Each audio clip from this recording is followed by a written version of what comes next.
ನಮಸ್ಕಾರ. ಕರ್ನಾಟಕ ಧ್ವನಿಗೆ ಸ್ವಾಗತ.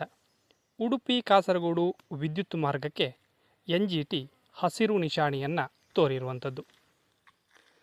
ಕರಾವಳಿ ಕರ್ನಾಟಕದಲ್ಲಿ ಜನರಿಂದ ಭಾರೀ ಪ್ರತಿರೋಧ ಎದುರಿಸ್ತಾ ಇರುವಂತಹ ಉಡುಪಿ ಕಾಸರಗೋಡು 400 kV ವಿದ್ಯುತ್ ಮಾರ್ಗಕ್ಕೆ ರಾಷ್ಟ್ರೀಯ ಹಸಿರು ನ್ಯಾಯಾಧಿಕರಣ ಮಂಡಳಿ ಅಂದರೆ NGT ಹಸಿರು ನಿಶಾನೆಯನ್ನು ತೋರಿರುವಂಥದ್ದು. ಯೋಜನೆಯ ಅನುಷ್ಠಾನಕ್ಕೆ ದಕ್ಷಿಣ ಕನ್ನಡ ಜಿಲ್ಲೆಯ 7 ಗ್ರಾಮಗಳ 31 ಹೆಕ್ಟೇರ್ ಅರಣ್ಯ ಬಳಕೆ ಮಾಡಲಾಗುತ್ತೆ.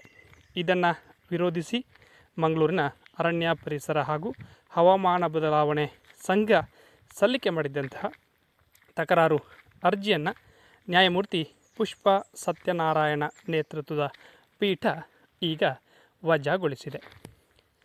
ಯೋಜನೆಗಾಗಿ ಡೀಮ್ಡ್ ಅರಣ್ಯವನ್ನು ಅರಣ್ಯೇತರ ಭೂಮಿ ಎಂದು ಕಾನೂನುಬಾಹಿರವಾಗಿ ವರ್ಗೀಕರಿಸಲಾಗಿದೆ.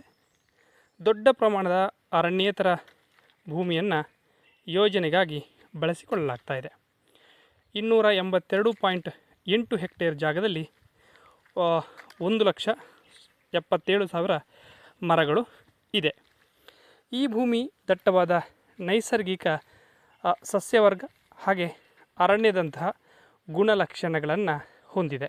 ಹೀಗಾಗಿ ಈ ಯೋಜನೆಗೆ ತಡೆ ನೀಡಬೇಕು ಅಂಥೇಳಿ ಅರ್ಜಿದಾರರು NGTಯ ಮೆಟ್ಟಿಲು ಏರಿದ್ದರು. ಈ ಯೋಜನೆ ಕಾರ್ಯರೂಪಕ್ಕೆ ಬಂದರೆ ಅಂತಾರಾಜ್ಯ ಪ್ರಸರಣ ವ್ಯವಸ್ಥೆ ಮೂಲಕ 1,000 ಮೆಗಾವ್ಯಾಟ್ನಷ್ಟು ಹೆಚ್ಚುವರಿ ವಿದ್ಯುತ್ ಸಾಗಿಸುವ ಸಾಮರ್ಥ್ಯ ಹೊಂದಲಿದೆ. ಈ ವಿದ್ಯುತ್ ಮಾರ್ಗ ದಕ್ಷಿಣ ಭಾರತದಲ್ಲಿ ವಿದ್ಯುತ್ ಸರಬರಾಜು ಮತ್ತು ಸ್ಥಿರತೆಯನ್ನು ಮತ್ತಷ್ಟು ಬಲಪಡಿಸಲಿದೆ ಎಂದು ಉಡುಪಿ ಕಾಸರಗೋಡು ಟ್ರಾನ್ಸ್ಮಿಷನ್ ಲಿಮಿಟೆಡ್ ವಾದವನ್ನು ಈ ಸಂದರ್ಭದಲ್ಲಿ ಮಂಡನೆ ಮಾಡಿತ್ತು. ಈ ಯೋಜನೆಗೆ ಗ್ರಾಮಸ್ಥರಿಂದ ವಿರೋಧ ವ್ಯಕ್ತವಾದ ಕಾರಣಕ್ಕೆ ಮರಗಳ ಹಣನೆ ಕಡಿಮೆ ಮಾಡಲಿಕ್ಕೆ ಪರ್ಯಾಯ ಮಾರ್ಗ ಹುಡುಕುವಂತೆ ಕೇಂದ್ರ ಇಂಧನ ಸಚಿವಾಲಯ ನಿರ್ದೇಶನವನ್ನು ನೀಡಿತ್ತು.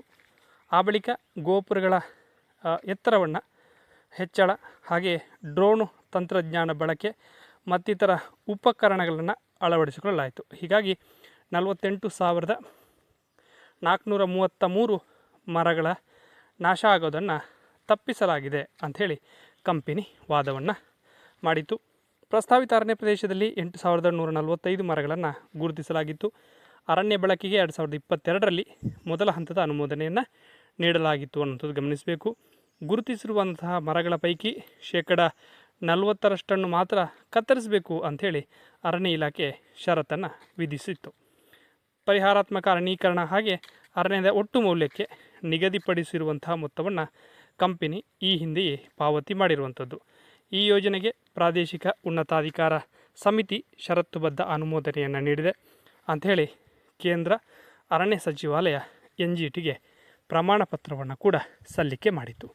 ಒಟ್ಟಿನಲ್ಲಿ ಉಡುಪಿ ಕಾಸರಗೋಡು ವಿದ್ಯುತ್ ಮಾರ್ಗಕ್ಕೆ ಇದೀಗ NGT ಹಸಿರು ನಿಶಾನೆಯನ್ನು ತೋರಿದೆ. ಸಾವಿರಾರು ಮರಗಳ ಹನನ ಆಗಲಿಕ್ಕಿದೆ. ಆ ಮೂಲಕ ವಿದ್ಯುತ್ ಸರಬರಾಜಿಗೆ ವ್ಯವಸ್ಥೆ ಆಗಲಿಕ್ಕಿದೆ. ವಿಡಿಯೋ ನೋಡಿದ್ದಕ್ಕಾಗಿ ಧನ್ಯವಾದಗಳು. ಹೊಸ ವಿಷಯದೊಂದಿಗೆ ಮತ್ತೆ ಹಾಜರಾಗ್ತೀವಿ. ಅಲ್ಲಿವರೆಗೆ ನಮಸ್ಕಾರ.